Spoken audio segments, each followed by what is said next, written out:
Bayangkan sebuah pulau terletak jauh dari jalur manusia, jauh dari jalur pelayaran modern, dan bahkan jauh dari logika peradaban. Sebuah pulau yang bagi banyak orang bukan hanya sekadar daratan terisolasi, tetapi batas tipis antara dunia manusia dan dunia yang tidak terlihat. Pulau ini bernama Socotra, sebuah daratan terpencil di Samudra Hindia, sekitar 350 km dari pesisir Yaman. Dari jauh ia terlihat seperti dunia lain, penuh tebing yang terlipat seperti kulit naga tua, pepohonan yang tumbuh seolah melawan aturan alam, dan angin yang berhembus dengan suara seperti bisikan makhluk yang tak kasat mata. Bukan kebetulan jika masyarakat Arab kuno menyebut Socotra sebagai Ard al-Jin, tanah para jin. Dalam catatan sejarah Islam klasik, pulau ini tidak pernah dianggap tempat biasa. Ia selalu muncul sebagai pulau aneh, pulau yang tidak sepenuhnya milik manusia. Dalam manuskrip lama, ia dijelaskan sebagai lokasi pelarian jin, tempat persinggahan makhluk halus, bahkan area eksperimen alkimia, dan penyimpanan benda-benda gaib di masa para nabi. Para geograf muslim seperti Al-Himyar, Al-Mas'ud, Ibnu Al-Mujawir, dan Yaqut Al-Hamawi menulis Socotra dengan cara yang tidak mereka lakukan terhadap wilayah lain. Mereka menggunakan bahasa hati-hati, seolah tidak ingin mengusik sesuatu yang lebih besar. Lebih anehnya lagi, banyak kapal dagang Arab sepanjang abad pertengahan menolak berlabuh lama di Socotra. Para kapten hanya menepi sebentar, mengisi air, lalu meninggalkan pulau itu sebelum matahari terbenam. Alasannya selalu sama. Angin di Socotra membawa suara-suara asing, suara yang bukan milik manusia. Dalam kalangan sufi dan ahli hikmah, nama Socotra bahkan sering muncul dalam diskusi tentang dunia barzakh, lokasi makhluk qadim yang hidup lebih lama dari umur manusia, dan tempat di mana sebagian jin berdiam sebelum menyebar ke daratan besar. Dan yang membuatnya semakin misterius, banyak tanaman dan hewan di Socotra tidak bisa ditemukan di tempat lain di dunia. Sebagian ilmuwan modern percaya pulau ini terisolasi selama jutaan tahun. Namun bagi sebagian ulama klasik, keanehan flora fauna itu bukan karena evolusi, tetapi penjagaan. Disinilah mitos, sejarah, dan geografi bertabrakan. Dalam video ini, kita akan masuk jauh ke dalam Socotra, melihat bagaimana pulau ini muncul dalam literatur Islam, menyingkap kisah-kisah kuno tentang para jin yang konon menjadikan pulau ini tempat berkumpul, membahas fakta sejarah yang jarang disentuh, dan menelusuri peninggalan aneh Socotra yang membuat para ilmuwan kebingungan sampai hari ini. Siapkan diri Anda, kita akan membuka pintu menuju salah satu wilayah paling aneh, paling sunyi, dan paling penuh tanda tanya di muka bumi. Selamat datang di Socotra, pulau yang dianggap tanah para jin.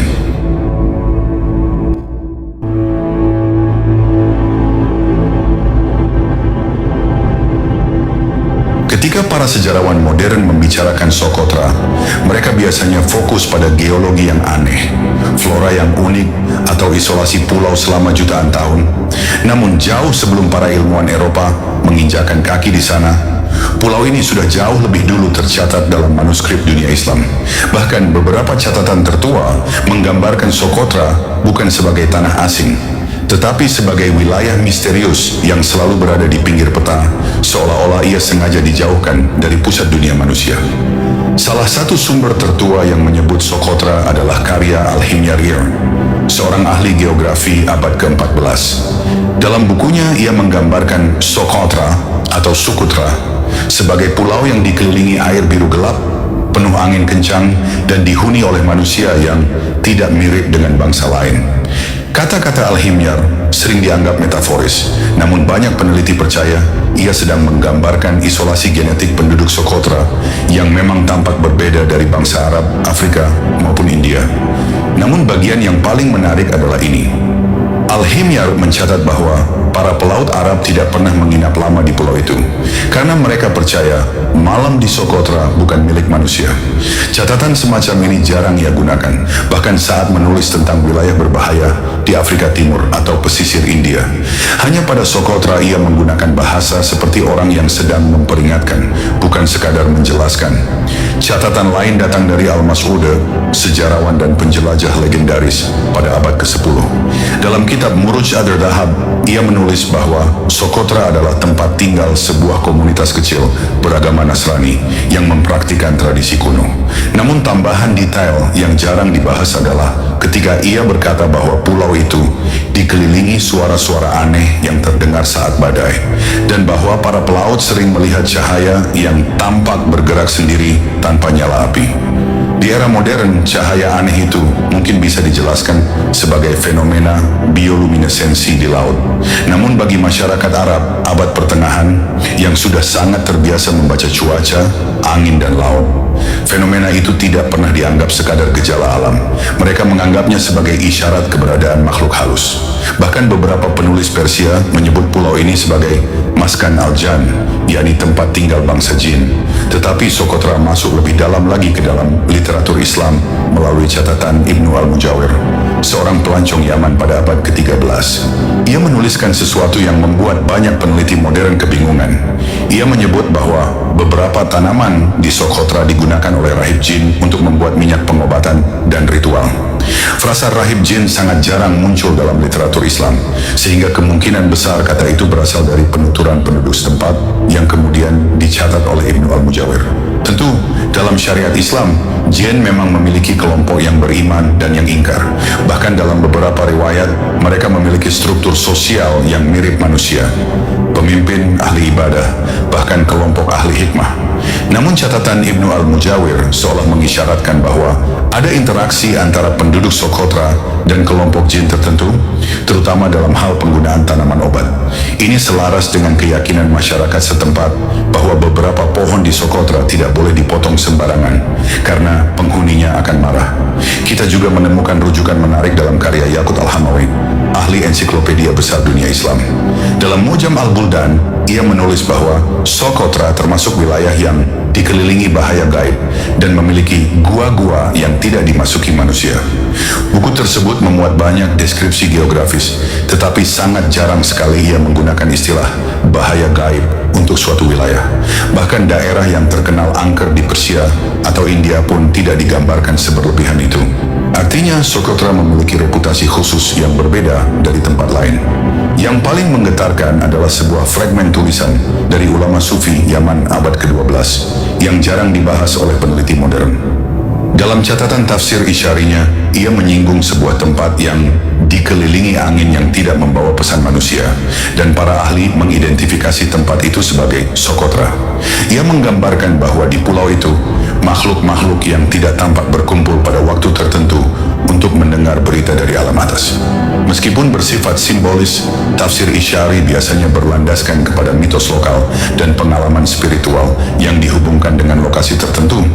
Ketika kita menggabungkan semua catatan kuno ini, dari geografi, tafsir, sejarah, sampai catatan perjalanan, muncullah gambaran yang hampir sama. Socotra adalah wilayah yang dianggap menyimpan dunia lain, bukan sekadar wilayah eksotis. Dan inilah yang membuat Socotra berbeda. Di peta dunia Islam, pulau-pulau biasanya digambarkan dengan garis batas yang jelas. Tetapi Socotra sering digambar samar-samar, kadang bahkan tanpa detail topografi, seolah-olah para penulis peta merasa bahwa tidak ada alasan untuk memetakan pulau yang dianggap bukan sepenuhnya wilayah manusia. Bab pertama ini memberikan pondasi penting. Sebelum sains modern membahas pohon-pohon aneh dan ekologi unik Socotra, dunia Islam telah lebih dulu memandangnya sebagai tempat persilangan antara alam manusia dan alam jin. Sebuah ruang yang ada di peta, tetapi tidak pernah benar-benar dimasuki sampai kedalamannya.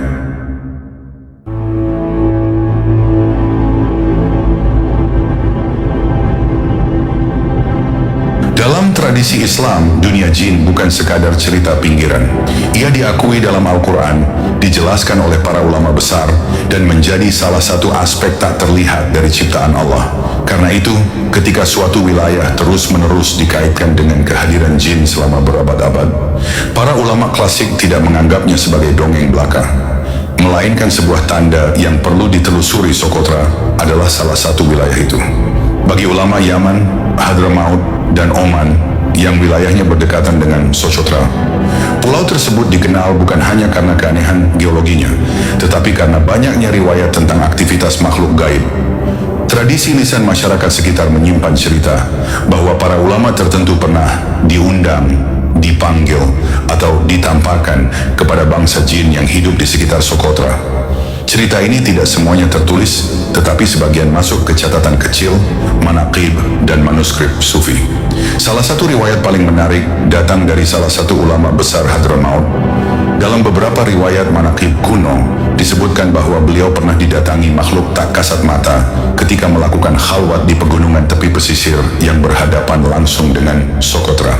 Riwayat ini tidak secara eksplisit menyebut pulau tersebut, tapi para ahli Hadramaut sepakat bahwa daratan jauh di seberang angin timur yang beliau sebut kemungkinan besar adalah Socotra. Dalam kisah itu, makhluk tersebut menawarkan informasi tentang tempat-tempat yang tidak dihuni manusia. Namun beliau menolak sambil mengingatkan bahwa manusia tidak membutuhkan bantuan jin untuk memperoleh ilmu. Kisah ini semakin menegaskan anggapan lama bahwa Socotra adalah wilayah di mana aktivitas jin lebih padat daripada tempat lain. Tokoh lain yang sering dikaitkan dengan pulau ini adalah Syekh Ahmad bin Isa al-Muhajir, seorang ulama besar yang hijrah dari Irak ke Yaman. Dalam beberapa lembar catatan yang disalin turun-temurun, ada cerita bahwa beliau pernah memperingatkan murid-muridnya agar tidak berlayar terlalu dekat dengan Socotra tanpa keperluan yang jelas, karena angin di sana membawa tamu yang tidak nampak. Tentu saja sebagian ahli tafsir menganggap ini adalah pernyataan simbolis, tetapi sebagian lain percaya bahwa Syekh Ahmad bin Isa sedang membahas makhluk halus yang sering menampakkan diri di sekitar pulau itu. Dalam doktrin Islam, jin memang memiliki kemampuan bergerak cepat, berpindah tempat, bahkan menghuni wilayah yang sunyi dan jauh dari manusia. Dan Socotra, dengan segala keanehan bentuknya, tampaknya menjadi habitat yang sempurna. Pegunungan yang terlipat seperti rahang makhluk purba, gua-gua gelap yang tidak pernah dijelajahi, serta padang luas yang tiba-tiba diselimuti kabut tipis tanpa angin, fenomena yang dilaporkan para pelaut selama ratusan tahun. Selain ulama Hadramaut, para sufi di wilayah Hijaz dan Persia juga memiliki catatan menarik. Dalam manuskrip kuno yang disandarkan kepada Syekh Abu Yazid al-Bustami, terdapat komentar singkat tentang jazirah yang membiaskan suara makhluk halus. Meskipun tidak menyebut nama Socotra secara langsung, namun dalam catatan geograf yang menyertai naskah itu, pulau yang digambarkan berada tepat di lokasi Socotra saat ini. Deskripsi itu menyebutkan suara-suara yang terdengar ketika langkah manusia pertama kali menginjakkan kaki di daratan tersebut, seolah-olah tanah itu memiliki gema makhluk lain. Sementara itu, dalam tradisi sufistik Yaman, terdapat legenda tentang seorang wali yang dijuluki Syekh Al-Bahr, seorang ulama yang sering bermunajat di atas kapal di perairan luas. Riwayat mengatakan bahwa beliau pernah melihat cahaya besar jatuh di salah satu puncak gunung Socotra pada malam hari. Cahaya yang bukan seperti meteor, bukan pula seperti api manusia. Penduduk lokal mengatakan bahwa cahaya semacam itu menandakan perpindahan kelompok jin, sebuah keyakinan tua yang dipercaya turun-temurun. Yang membuat legenda-legenda ini semakin menarik adalah kenyataan bahwa penduduk asli Socotra pun memiliki cerita yang sama, meskipun mereka tidak memeluk Islam pada masa itu. Mereka percaya ada makhluk tinggi dan panjang yang bergerak cepat pada malam hari. Mereka menyebutnya dengan istilah lokal yang artinya yang tidak menyentuh tanah dengan kaki. Setelah Islam masuk, istilah itu langsung diidentifikasi sebagai jin karena kesesuaiannya dengan deskripsi makhluk halus dalam ajaran Islam. Di balik semua itu, terdapat pula kisah yang paling sering disebut oleh para pelaut Arab, terutama mereka yang berangkat dari Oman. Mereka mengatakan bahwa pada malam-malam tertentu, suara seperti bacaan, entah nyanyian atau semacam ritual, terdengar dari arah pulau, padahal tidak ada manusia yang tinggal di lokasi tersebut. Suara itu datang dari bukit yang paling tinggi, lalu hilang begitu saja ketika fajar menyingsing. Para ulama klasik tidak tergesa-gesa menerima cerita seperti ini, namun mereka juga tidak menolaknya. Dalam banyak karya mereka, ada sikap waspada. Socotra digambarkan sebagai tempat yang memiliki batasan spiritual, tempat yang tidak disarankan untuk ditinggali tanpa tujuan yang jelas. Dalam tradisi Islam, ini adalah ciri khas wilayah yang telah lama dihuni oleh bangsa jin.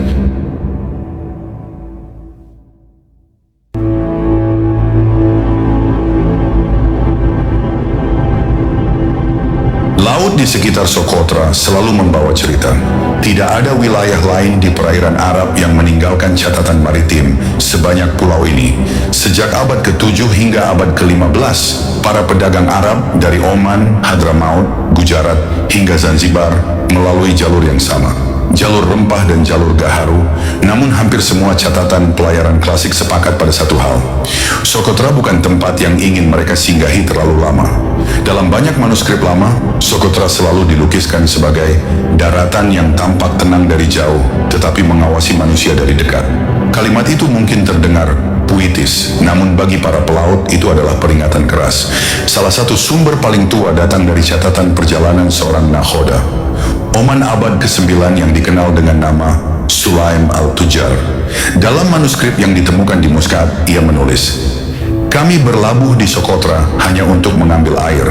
Tidak seorang pun dianjurkan berjalan jauh dari pantai, karena tanah itu mengeluarkan suara seperti bisikan dari balik bebatuan." Catatan ini bukan sekadar cerita. Pelaut Arab pada masa itu adalah orang-orang yang sangat rasional dan ahli membaca alam. Mereka tidak mudah menulis hal-hal berbau gaib, kecuali jika fenomenanya benar-benar mengganggu aktivitas mereka. Angin liar dan fenomena yang tidak umum. Salah satu alasan utama pelaut enggan menetap lama adalah keanehan angin. Dalam tradisi pelayaran Arab, perubahan angin adalah sesuatu yang dapat dipelajari, namun angin di sekitar Sokotra sering bertiup ke arah yang tidak sesuai dengan musimnya. Dalam kitab navigasi terkenal Mishkat al-Bahr yang dipakai oleh para pelaut Yaman, ada satu bagian yang secara khusus membahas angin tak terduga di sebelah timur Aden. Para ahli sepakat bahwa wilayah itu adalah perairan Sokotra. Disebutkan bahwa angin itu dapat berubah dalam hitungan menit, dari kencang ke sangat sunyi. Ketika angin berhenti sepenuhnya, para pelaut percaya ada makhluk tak kasat mata yang sedang melintas.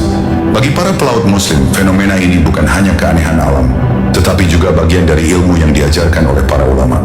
Sebab dalam literatur Islam, jin dikenal mampu bergerak secepat angin, bahkan disebut dalam Al-Quran sebagai makhluk yang bergerak dari tempat ke tempat dengan sangat cepat. Mereka menyebut fenomena itu dengan nama Rah al-Jan, angin jin. Dan catatan ini tidak hanya ditemukan di satu manuskrip.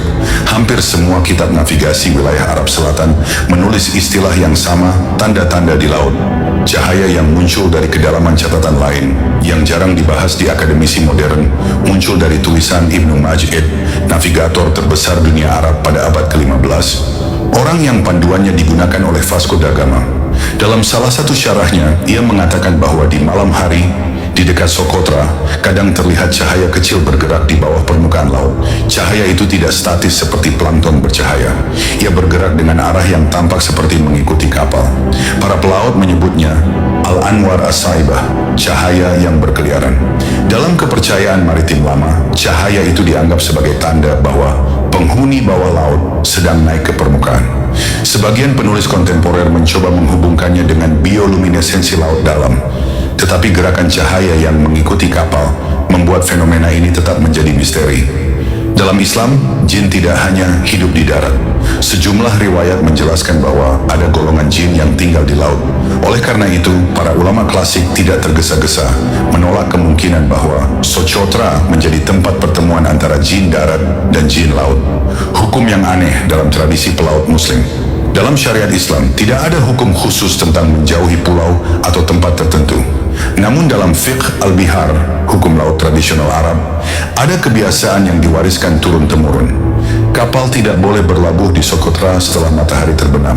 Ini bukan hukum syar'i, tetapi urf, adat masyarakat pelaut yang diterima oleh ulama fiqh karena berhubungan dengan keselamatan jiwa. Banyak ulama besar, terutama di Yaman dan Oman, menyetujui tradisi ini karena catatan kecelakaan laut di malam hari di sekitar Sokotra jauh lebih tinggi dibanding wilayah lain. Para nakhoda menyebut suara tertentu sebagai tanda bahaya. Suara itu seperti desir yang memantul di antara batu-batu dan memanjang ke laut, seolah ada sesuatu yang mengawasi dari dalam kabut. Gua-gua misterius yang menolak pemetaan. Beberapa pelaut yang nekat menjelajah pedalaman Sokotra menulis catatan yang menambah misteri pulau ini.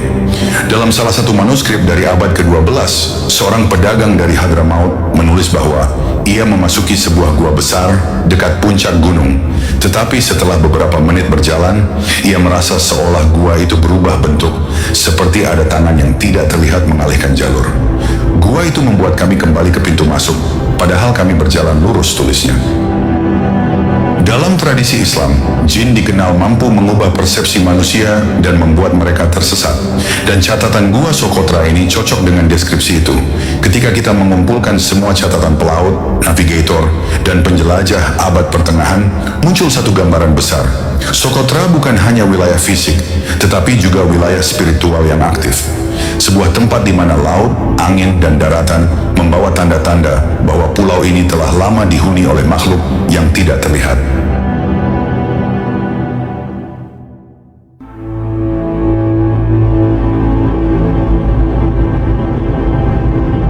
Di antara semua keanehan yang ada di Sokotra, tebing yang melengkung seperti rahang makhluk purba, gua yang menolak peta, dan angin yang berubah arah dengan cara sulit dijelaskan, ada satu hal yang paling menarik perhatian para ulama klasik dan penjelajah muslim, pohon darah naga, atau dalam bahasa Arab dikenal sebagai Dam al-Akhawain. Pohon ini tidak tumbuh di tempat lain di dunia. Hanya di Sokotra ia bertahan, seolah-olah pulau itu menyimpannya sebagai rahasia terakhir.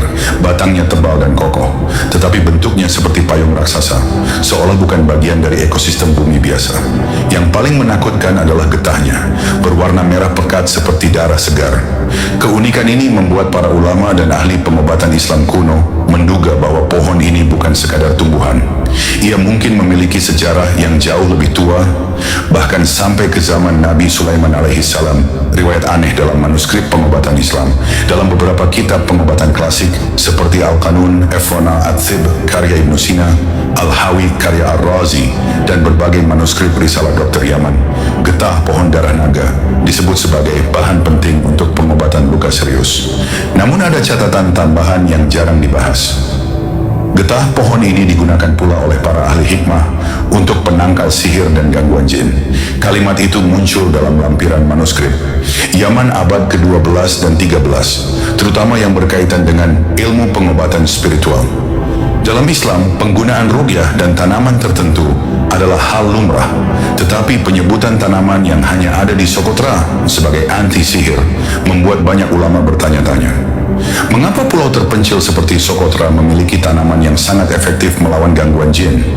Jika pohon itu tidak tumbuh di tempat lain, bagaimana para ahli hikmah zaman dahulu bisa mengenalnya? Disinilah sejarah bertaut dengan legenda Islam, hubungan aneh dengan Nabi Sulaiman. Dalam literatur Islam, Nabi Sulaiman dikenal sebagai nabi yang diberi kekuasaan untuk memerintah jin, termasuk jin-jin kuat yang tugasnya membangun bangunan, memindahkan benda besar, dan menjaga wilayah tertentu. Ada beberapa riwayat Israeliat yang menyatakan bahwa beliau pernah mengirim rombongan jin ke pulau yang jauh dari manusia untuk menyimpan benda-benda tertentu atau melakukan eksperimen alam. Banyak mufassir klasik seperti Al-Qurtubi, At-Tabari, dan Ibnu Katsir tidak menyebut Sokotra secara eksplisit, namun mereka sepakat bahwa Nabi Sulaiman memang memiliki hubungan dengan wilayah terpencil di laut. Sekarang mari perhatikan fakta menarik.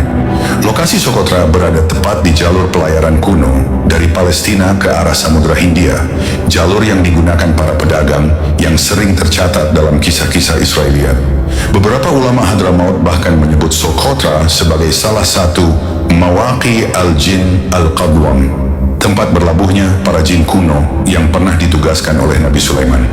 Dalam satu catatan Sufi abad ke-13 disebutkan, ada pohon yang tumbuh dari tanah yang dijaga oleh bangsa jin yang dahulu diperintah Sulaiman. Getahnya berwarna darah dan bumi menjaganya sampai hari ini. Pohon yang dimaksud sangat cocok dengan deskripsi pohon darah naga. Fungsi getah yang tidak biasa. Getah merah itu sejak dahulu dikaitkan dengan 3 fungsi. 1. Pengobatan fisik, menghentikan pendarahan dan mempercepat regenerasi kulit. 2. Pengobatan spiritual, digunakan dalam beberapa tradisi ruqyah di Hadramaut dan Afrika Timur sebagai bahan campuran untuk mengusir sihir 3. Pengikat dalam ritual, beberapa sufi menyebut getah itu dipakai sebagai komponen untuk menutup wadah-wadah kuno yang berisi ayat atau doa tertentu agar tidak dibuka sembarang orang dalam Islam. Tentu semua ritual wajib berada dalam koridor syariat. Namun catatan-catatan sejarah ini menunjukkan bahwa tanaman Sokotra telah lama terlibat dalam pertempuran spiritual antara manusia dan jin pandangan para ulama klasik. Beberapa ulama yang menulis tentang pulau ini mengaitkan pohon darah naga dengan dunia gaib. Di antaranya, Al-Hamawa menulis bahwa Penduduk Socotra percaya pohon tersebut dijaga oleh makhluk tak terlihat. Ibnu Al-Mujawir mengatakan bahwa bagian tertentu dari hutan pohon darah naga dianggap tempat persidangan para jin. Al-Masudi menyebut bahwa getah merah pohon itu sering dipakai para tabib yang ingin melawan gangguan makhluk halus. Jika kita melihat konteks sejarahnya, sangat mungkin bahwa kepercayaan ini berakar dari kenyataan bahwa pohon ini memiliki efek kuat, baik secara fisik maupun spiritual. Apakah ini jejak peninggalan jin di masa Sulaiman? Spekulasi ini memang tidak dapat dibuktikan secara ilmiah. Namun tradisi Islam klasik sangat kaya dengan kisah-kisah yang menghubungkan jin dengan wilayah tertentu. Dan Socotra sering muncul sebagai salah satunya. Beberapa ahli sejarah Islam memperkirakan bahwa Nabi Sulaiman mungkin pernah memerintahkan para jin untuk menanam atau menjaga pohon tertentu. Socotra bisa saja menjadi tempat isolasi bagi golongan jin tertentu. Pohon darah naga adalah salah satu artefak hidup dari masa itu. Apakah benar demikian? Kita tidak memiliki bukti pasti. Namun satu hal jelas, tidak ada tempat lain di dunia yang memiliki pohon seperti ini, pohon yang bentuknya seperti makhluk gaib dan getahnya berwarna darah. Bab ini membawa kita pada gambaran bahwa Socotra bukan sekadar pulau aneh, melainkan mungkin bagian dari warisan zaman para nabi, tempat di mana manusia dan jin pernah berinteraksi di bawah kendali seorang nabi besar.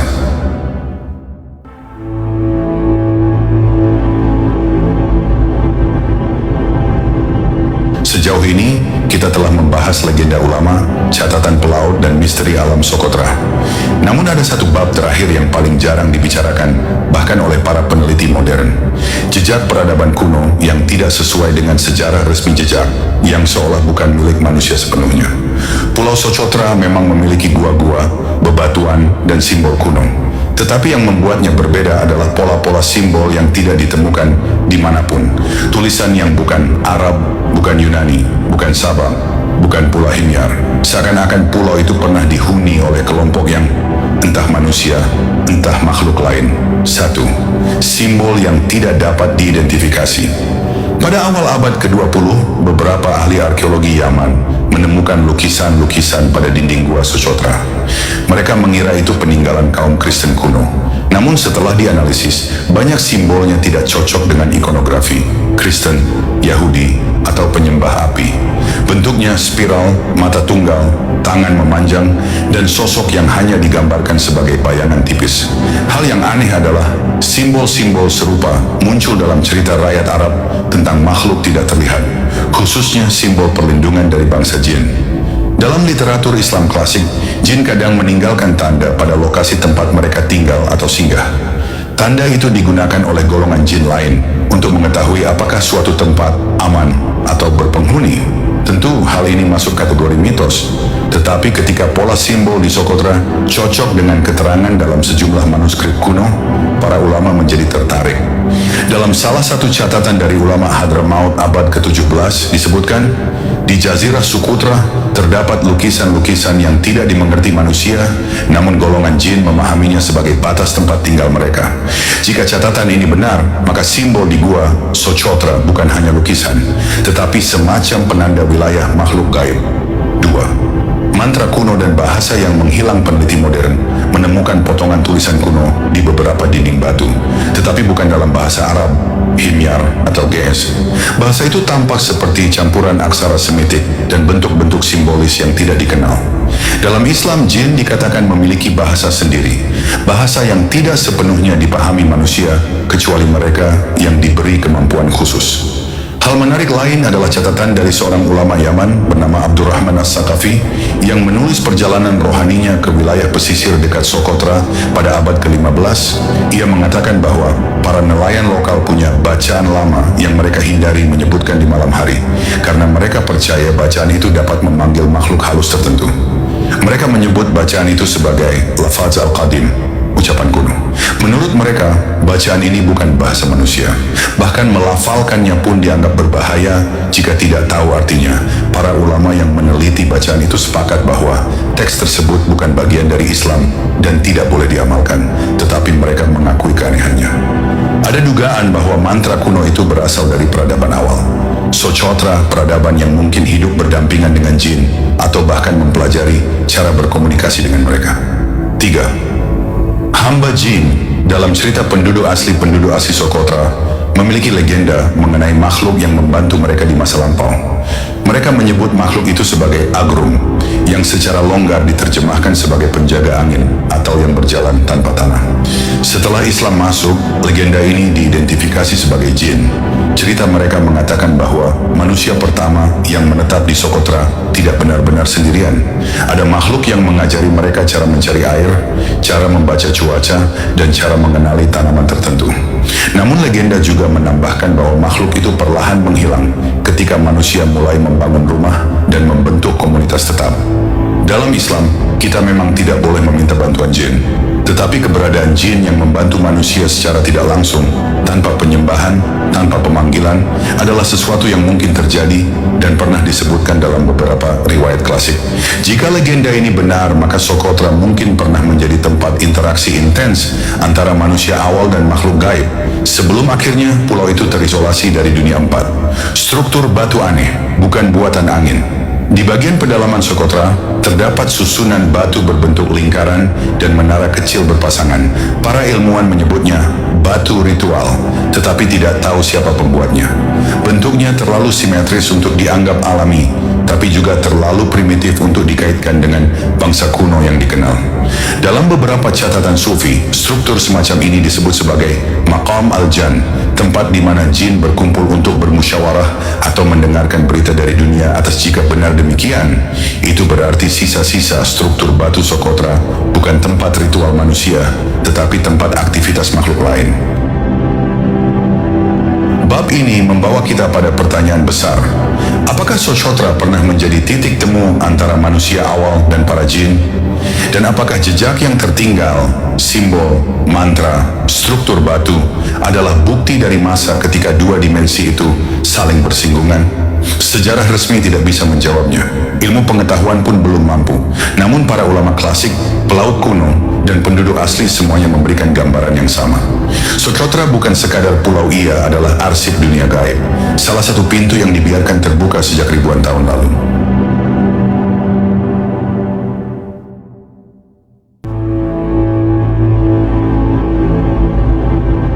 Dan sampai di sini, kita akhirnya memahami bahwa Socotra bukanlah pulau biasa. Ia adalah tempat yang berada di garis tipis antara dunia yang terlihat dan dunia yang tidak terlihat. Sebuah wilayah yang sejak ribuan tahun lalu memanggil perhatian para ulama, pelaut, penjelajah, bahkan nabi-nabi terdahulu. Di dalam catatan Islam klasik, Socotra bukan sekadar titik di peta. Ia adalah ruang misteri, di mana angin tidak mengikuti hukum musim, di mana cahaya bergerak tanpa nyala api, dan di mana makhluk gaib konon pernah berdiam atau melintas dalam tugas-tugas yang tidak dimengerti manusia. Dari pohon darah naga yang memancarkan warna merah seperti darah, hingga simbol-simbol misterius di gua yang tidak cocok dengan peradaban manapun, hingga legenda penduduk asli yang mengatakan bahwa mereka pernah hidup berdampingan dengan makhluk yang tidak menginjak tanah. Semuanya menggambarkan Socotra sebagai arsip hidup dari sejarah yang tidak masuk dalam buku-buku resmi. Kita mungkin tidak akan pernah tahu seluruh kebenarannya. Namun satu hal pasti, Socotra adalah pintu yang tidak sepenuhnya terbuka dan tidak pernah benar-benar tertutup. Ia menyimpan rahasia yang lebih tua daripada bangsa-bangsa modern, lebih tua daripada kerajaan Arabia, bahkan mungkin lebih tua daripada sejarah manusia yang kita kenal. Sebagian rahasia itu kini mulai terungkap melalui sains. Sebagiannya lagi tetap terkunci dalam legenda ulama dan kisah pelaut tua. Dan sisanya mungkin berada di tempat yang tidak bisa disentuh manusia, menunggu waktu untuk diceritakan kembali. Terima kasih telah mengikuti perjalanan panjang ini.